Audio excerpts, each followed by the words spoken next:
मानव धर्म का तीसरा लक्षण है दम।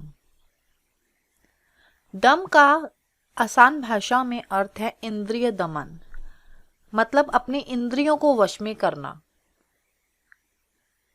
थोड़ा उन पर काबू रखना। इंद्रियों पे हमारा दिल तो चाहता है कि हम ये कर लें वो कर लें, पर हमें वही करना चाहिए जो सही है। हमें अपने मन पर काबू कर कर सही रास्ता अपनाना चाहिए। दम का साधारण अर्थ इंद्रिय दमन समझा जाता है, परंतु इस श्लोक में भगवान मनु ने इंद्रिय निग्रह को अलग लिखा है, इसलिए यहाँ दम का अर्थ मन का निग्रह करना समझा जाता है। मन ही एक ऐसा पदार्थ है जो सतत जगत के अस्तित्व को सिद्ध करता है और माया से मोहित मनुष्य को विषयों के प्रबल बंधन में बांध देता है। मन एवं मनुष्याणाम कारणम बंध मोक्षयो। स्वयं अनात्म और जड़ होने पर भी बंध और मोक्ष इसी के अधीन है।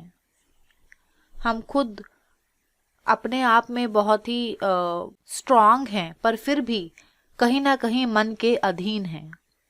मन पर विजय प्राप्त किए बिना जगत का कोई भी कार्य सुचारू रूप से संपादन नहीं किया जा सकता। जो मन को जीत लेता है वह अनायास ही जगत को जीत लेता है, परंतु मन बड़ा ही चंचल और हठीला है। अनंत युगों से निरंतर विषयों में रमण करते रहने से इसका स्वरूप विषयाकार बन गया है। ये युगों युगों से कहीं कहीं घूम रहा है, देख रहा है, तो इसको चीज़ों को अट्रैक्ट बहुत जल्दी हो जाती हैं। इसे चाहिए, जो चीज़ अच्छी लग रही है वो इसे चाहिए, वो किसी और के पास रहने देना इसके बस की बात नहीं है।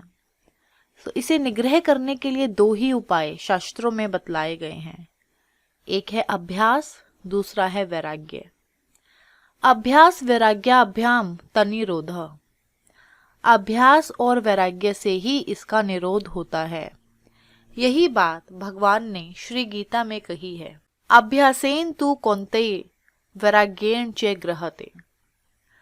मन रूपी नदी का प्रबल प्रवाह अविवेक और विषय रूपी पथ पर बहता हुआ निरंतर संसार सागर में पड़ रहा है। इस प्रवाह को इस मार्ग से हटाकर ईश्वर अभिमुखी करने के लिए अभ्यास और वैराग्य रूपी उपाय करने चाहिए।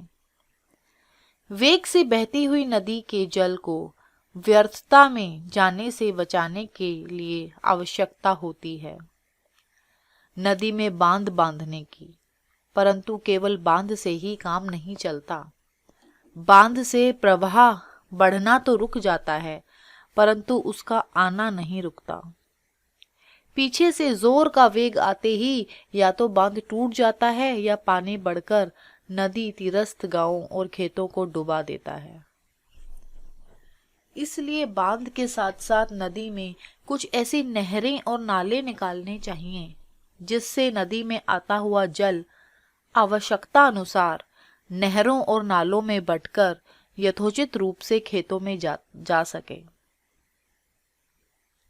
ना तो केवल नहर निकालने से ही पूरा काम होता है, ना केवल बांध बांधने से।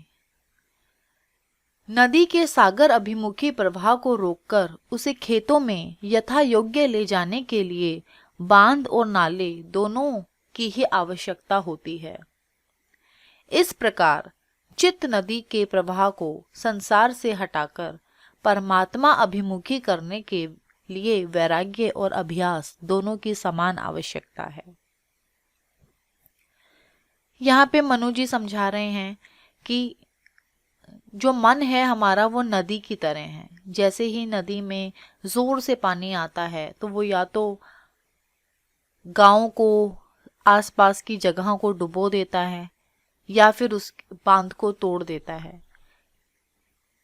इसको ठीक करने के लिए हमें जिस तरीके से नहर और नालों दोनों की जरूरत होती है ताकि उसमें नदी का पानी बटकर खेतों में जा सके और वो विनाश ना करके यूजफुल बन सके, इसी तरीके से मन जो एक नदी की तरह है उसके प्रवाह को संसार से हटाकर भगवान में लगाने के लिए हमें वैराग्य और अभ्यास दोनों की जरूरत होती है। इस लोक के साधारण पदार्थ से लेकर ब्रह्मालोक तक के सुखों में दुख, दोष, देख देख कर उनसे वृत्तियों को रोकना वैराग्य का बांध तैयार करना है, और विषयों से हटती हुई कभी निकम्मी ना होने वाली चित्त की वृत्तियों को चारों ओर से परमात्मा के मनन में निरंतर लगाने की चेष्टा करना अभ्यास नाले निकलना है। यूं करते करते जब चित्त की वृत्तियां संसार के विषयों में क्रमशः रमणीयता, सुख, प्रेम और सत्ता का अभाव देखती हुई लुप्त हो जाती हैं, और अभ्यास करते करते जब परमात्मा के सर्वत्र व्याप्त समस्वरूप भूमा का संसार वासना और संसार चिंतान से शून्य शुद्ध चित्त में दर्शन होता है, तभी साधक परमात्मा को पाने का अधिकारी होता है। बस इसके अनंतर ही उस अविचल नित्यानंद स्वरूप परम पद की प्राप्ति होती है और उसे पाकर वह कृतार्थ हो जाता है। परंतु यदि कोई मन को वश में किए बिना ही भव बंधन से छूटकर परमात्मा को प्राप्त करना चाहे, तो ये उसकी भूल है।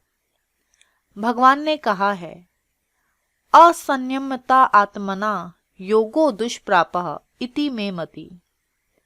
वश्य आत्मना तु यतता शक्यो अवाप्त्युम्या पायतः। जिसका मन वश में नहीं है, उसके लिए परमात्मा की प्राप्ति रूप योग का प्राप्त करना अत्यंत कठिन है। यह मेरा मत है। परंतु मन को वश में करने वाले प्रयत्नशील पुरुष साधन द्वारा योग प्राप्त कर सकते हैं। इससे यह सिद्ध होता है कि परमात्मा की प्राप्ति चाहने वाले प्रत्येक साधक को वैराग्य और अभ्यास के द्वारा मन को वश में करने की कोशिश और चेष्टा करनी चाहिए। यह तो हुई परमार्थ के मार्ग की बात, परंतु संसार के कार्यों में सिद्धि लाभ करने के लिए भी मन को वश में करने की बड़ी आवश्यकता है। चंचल मन वाले मनुष्य का किसी भी कार्य में सिद्धि प्राप्त करना कठिन है।